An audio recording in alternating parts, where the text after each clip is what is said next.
कहीं पांडवों ने युद्ध की चेतावनी तो नहीं दी? आक्रमण की चेतावनी नहीं, विवाह का निमंत्रण आया है।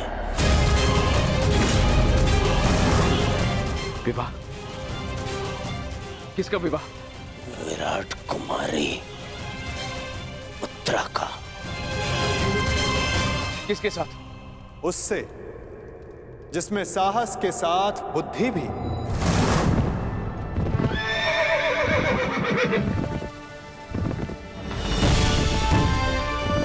उसके हाथों में पर्वतों का बल है, जिसकी गति में पवन सा वेग है।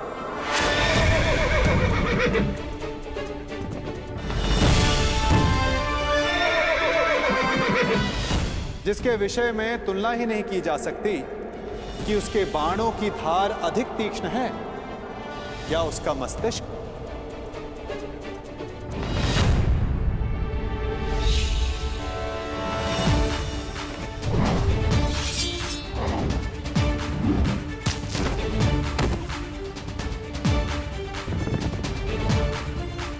जो नर है, परंतु उसमें सिंह सी शक्ति, जिसे शत्रुओं को देखने के लिए नेत्रों की आवश्यकता नहीं।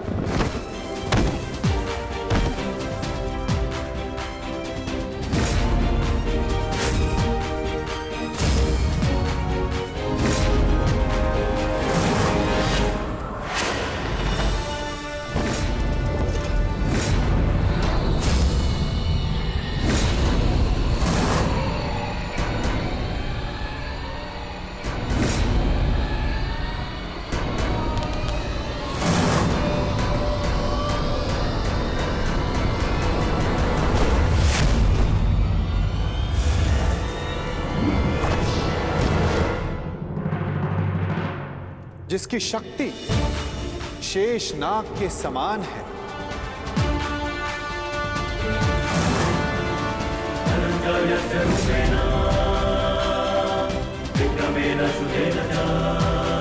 जिसके कौशल के समक्ष बड़े से बड़ा योद्धा झुक जाता है।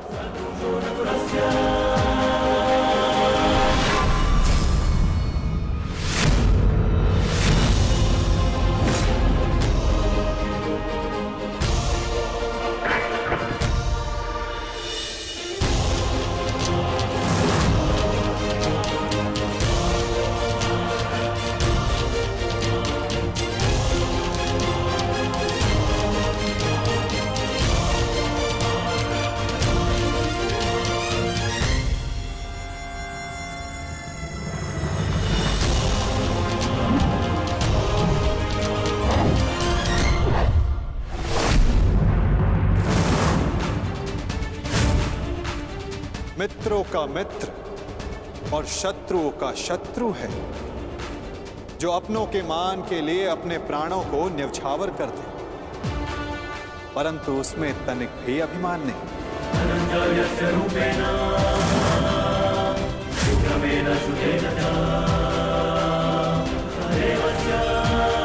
वो जिसे दाऊ और मैंने स्वयं शिक्षा दी, जो कुरुकुल का सूर्य है, वो है सुभद्रा और अर्जुन का पुत्र अभिमन्यु।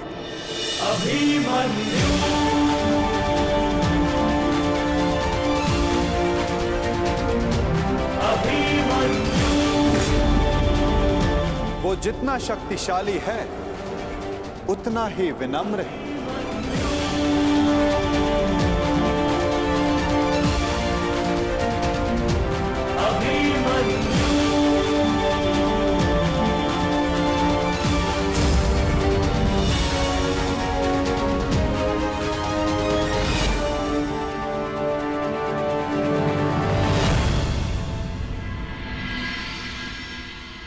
हे ईश्वर, इतना बड़ा सौभाग्य, महान धनुर्धर अर्जुन के पुत्र अभिमन्यु का विवाह मेरी पुत्री उत्तरा से। मैं धन्य हुआ वासुदेव। स्वप्न में भी नहीं सोचा था कि मैं महाशक्तिशाली पांडवों का समधी बनूंगा। आज मुझसे अधिक कोई सौभाग्यशाली नहीं। भाग्यशाली तो मैं हूं विराटराज। उत्तरा मेरी शिष्य रह चुकी, इतनी कुशल, प्रतिभावान, पुत्र वधु पाकर मेरा भाग्य उदित हो गया। परंतु आप लोग अभी अभिमन्यु से मिले नहीं, और मैं चाहता हूं कि उत्तरा के साथ आप भी मिल लें और उसके पश्चात निर्णय लें कि अभिमन्यु उत्तरा के योग्य है या नहीं। अभिमन्यु आपका पुत्र है और जिसके शिक्षक स्वयं वासुदेव हो तो उसकी योग्यता पर संदेह करना भी पाप है। हम उत्तरा का संबंध अभिमन्यु के साथ करने को प्रस्तुत हैं।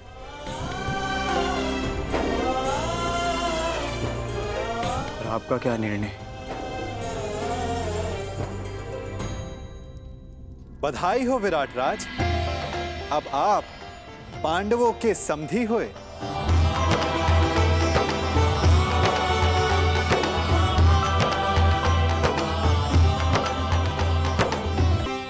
इतना दुस्साहस, इतना दुस्साहस! पहले आओ दिया, और अब उसमें नमक छिड़क रहे हैं। हम यहाँ युद्ध का आह्वान कर रहे हैं और वो ये विवाह का निमंत्रण भेज रहे हैं।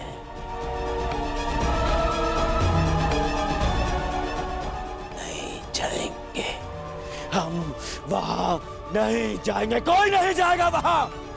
ना ना ना ना दुर्योधन, हम वहां जाएंगे।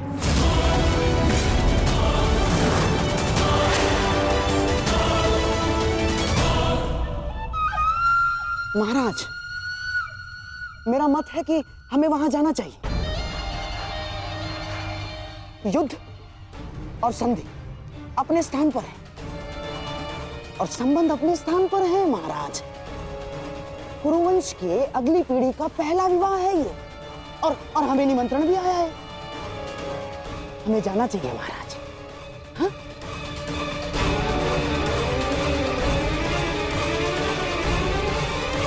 क्यों महामहिम, आप क्या सोचते हैं? आपके प्रिय अर्जुन के पुत्र अभिमन्यु का विवाह है, हमें उसे आशीर्वाद देने नहीं जाना चाहिए?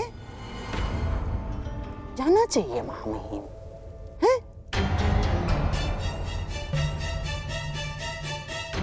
क्यों अंगराज, क्या एक पीढ़ी के बैर का दंड अगली पीढ़ी को देना क्या न्यायोचित है? बोलिए अंगराज। जिनसे युद्ध करना है उनका आतिथ्य ग्रहण करना उचित नहीं है। महाराज, यदि हम पांडवों के अतिथि बने तो वो ये संकेत देगा कि हम उनसे भयभीत हो गए हैं। ना ना ना ना ना ना, अपितु इस निमंत्रण को स्वीकार नहीं किया तो संदेश जाएगा कि हम उनसे भयभीत हैं। महाराज, युद्ध होगा तो होगा, परंतु परिवार से प्रेम का निमंत्रण आया तो हमें उसे स्वीकारना चाहिए महाराज।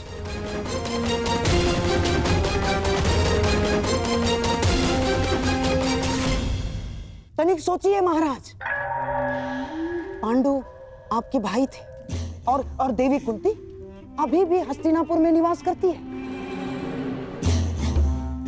तो क्या हम उनसे अपने पौत्र के विवाह में सम्मिलित होने का अधिकार छीन सकते हैं महाराज? देवी कुंती के लिए हमें इस विवाह में अवश्य जाना होगा महाराज। प्रेम का प्रस्ताव आया है, उसे स्वीकार कर लेते हैं। यदि युद्ध की चुनौती आएगी तो उसे भी स्वीकार कर लेंगे। मैं जानता हूं महाराज, आपके मन में अभी इस समय क्या दुविधा चल रही है, परंतु हस्तिनापुर के सम्राट होने के नाते आपके भी कुछ उत्तरदायित्व हैं महाराज। आप समझ रहे हैं ना महाराज मैं क्या कह रहा हूं?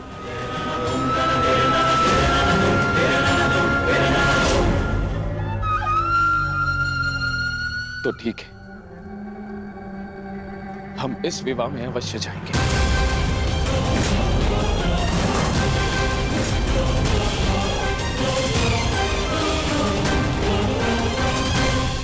कौरव का निमंत्रण देने की क्या आवश्यकता थी वासुदेव?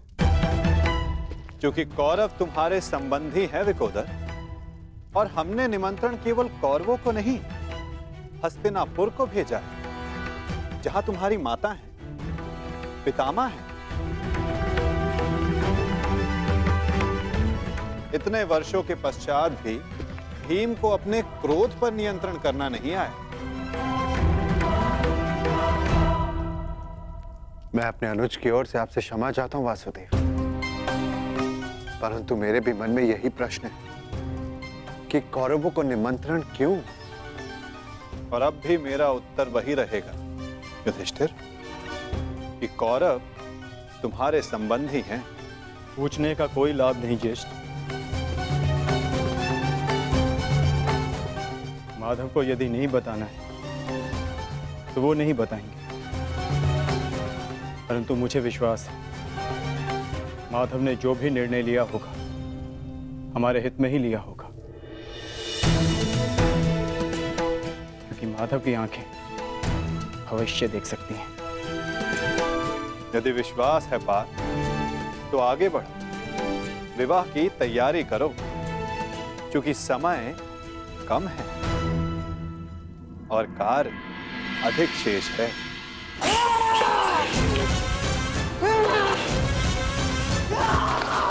मामा जी,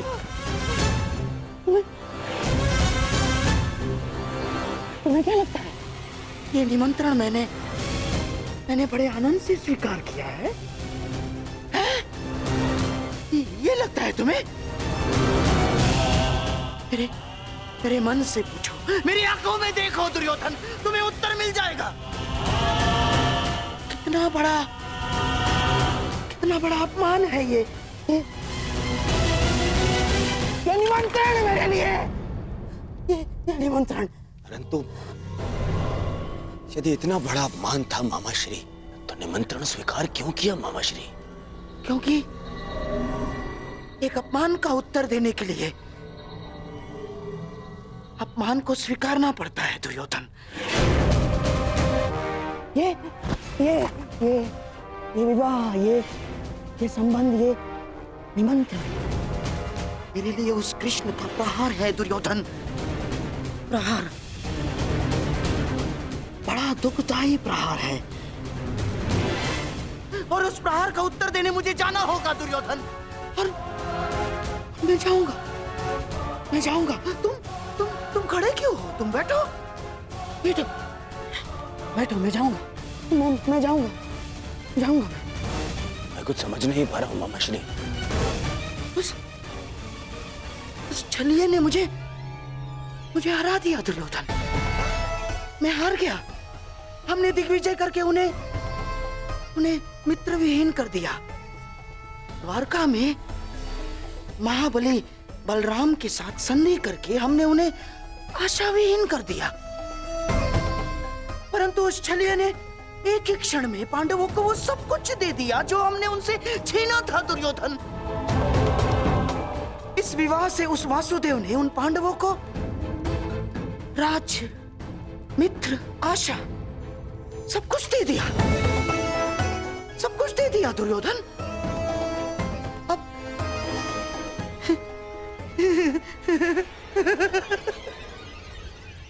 अब तुम्हारे समझ में आया कि उस छलिए ने हमारे साथ कैसा छल किया है।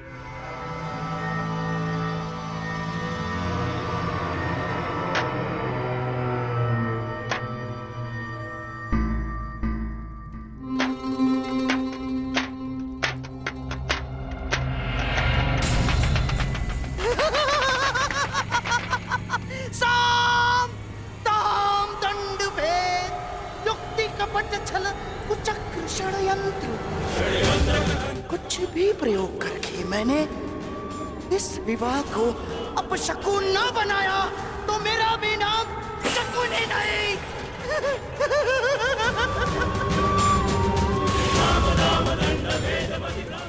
मेरी प्रतिज्ञा है जाएंगे। पांडवों का सबसे बड़ा सहारा हार जाएंगे वो। उस छलिए को शकुनी का उत्तर मिलेगा दुर्योधन, इसी विवाह में मिलेगा। 13 वर्षों के वनवास ने न केवल तुम्हारे संयम और पराक्रम को धार दी है युधिष्ठिर, 13 वर्षों की इस अवधि में कठिन परिश्रम और परीक्षण के पश्चात तुम्हारी अगली पीढ़ी भी युद्ध कौशल में कुशल हो गई। अब तुम सबका वनवास पूर्ण हुआ। अब समय आ गया है अपने वनवास रूप तपस्या का फल पाने का, और वो फल है तुम सबके पुत्र।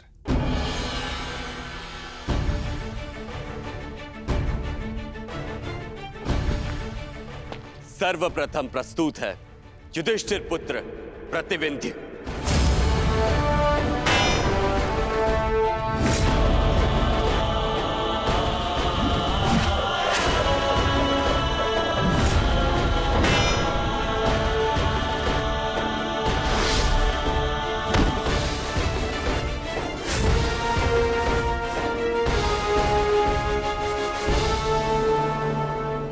अब प्रस्तुत है भीमपुत्र सुत्सोम।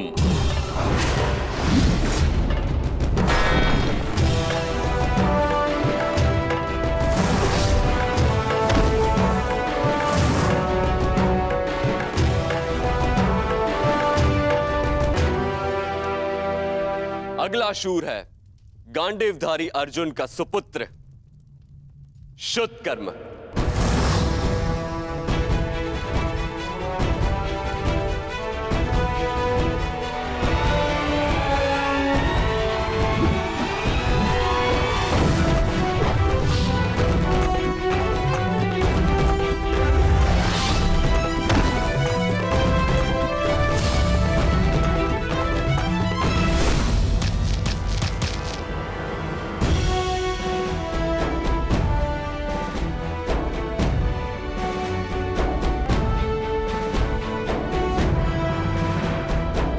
और अंत में नकुल पुत्र शतनिक और सहदेव पुत्र शुद्ध से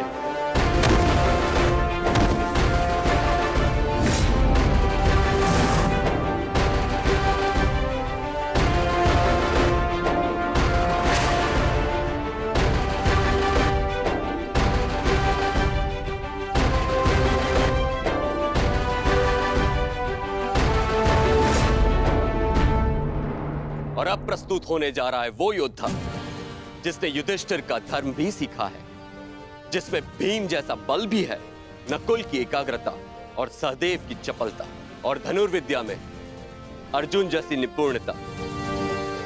वो है अर्जुन पुत्र महायोद्धा अभिमन्यु। कृष्णे गुणार्जिता पांडवेषु जये गुणा अभिमन्यु दृश्यन्ते गुणसंचया अभिमन्यु।